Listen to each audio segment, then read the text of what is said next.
ඩෑන්ට වෙඩි වෙදිලා කියලා පළවෙනි නිවුස් එකේ ඉද්දි ඔයාට දැනුණ හැඟීම මොකද්ද? ඒ වෙලාවෙ ඉඳන් ඔයා හිතේ බලාපොරොත්තුවක් අදන් හිටියද ඩෑන් මැරෙන්න ඕන. එහෙමත් නැත්නම් ඩෑන් සුව වෙලා ගෙදර එන්න ඕන කියලා. ඔයා ජීවත් වුණේ වෙලාවෙ ඉඳන් අන්නේ බලාපොරොත්තුවත් එක්ක. ඊළඟ නිවුස් එක එනකන් ඔයා බලාගෙන හිටියා. ඊළඟ නිවුස් එක මොකක්ද ආවේ? ඩෑන් මැරිලා කියලා. ඉතින් මැරෙන්න ඕන කියලා බලාපොරොත්තුෙන් හිටියුන් ඒ වෙලාවේ සතුටු වුණා. ඩෑන් සුව වෙලා ගෙදර එන්න ඕන කියලා හිතන් හිටපො උණ්ඩ දුකක් දැනුණා. වේදනාවක් දැනුණා.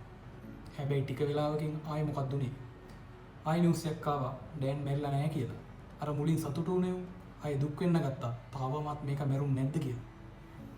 හැබැයි ඩෑන් ගෙදර එනකම් බලාගෙන හිටපො. ඩෑන් සුව වෙලා ගෙදර එනකම් බලන් හිටපො.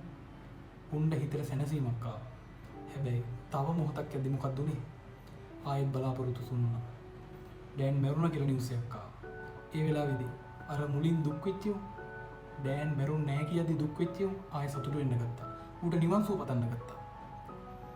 හැබැයි ඩෑන් ගෙදර එනකම් බලන් හිටපො. උන් දුක් වෙන්න ගත්තා. හරි. උන්ට වේදනාවක් දැනුණා. ඩෑන්ගේ ගෙදර හිටපු මිනිස්සුන්ට මොකක්ද හිතෙන්නේ නැත්තේ? උන්ගේ ජීවිතෙම ඉවරයි කියලා හිතෙන්නේ නැති.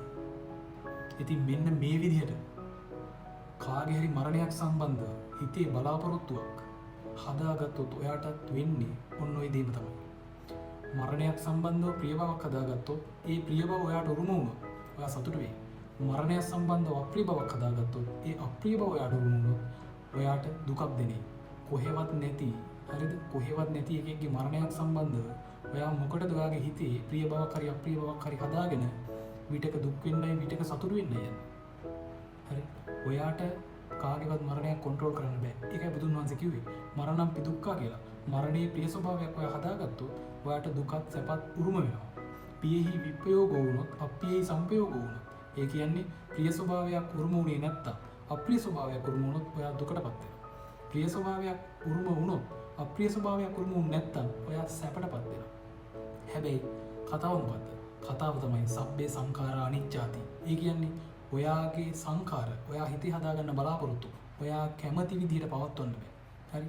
ඔයා කැමති විදිහට පවත්වන්න බෑ. ඒකයි. සමහර වෙලාවට ඔයාගේ කැමැත්ත ඉටු වෙන්නේ සහ සමහර වෙලාවට ඔයාගේ කැමැත්ත ඉටු නොවෙන්නේ. ඔන්න ඔය බුදුන් වහන්සේ කිව්වේ. ඔයත් කොහෙවත් නැති එකෙක්ගේ මරණයක් සම්බන්ධව කොහෙවත් නැති එකෙක්ගේ හැසිරීමක් සම්බන්ධව ඔයාගේ හිතේ ප්‍රිය ස්වභාවයක් අප්‍රිය ස්වභාවයක් හදාගත්තොත් ඔයා සැපට දුකටපත් වෙන එක නවත්තන්න සක්කරයටවත් බෑ.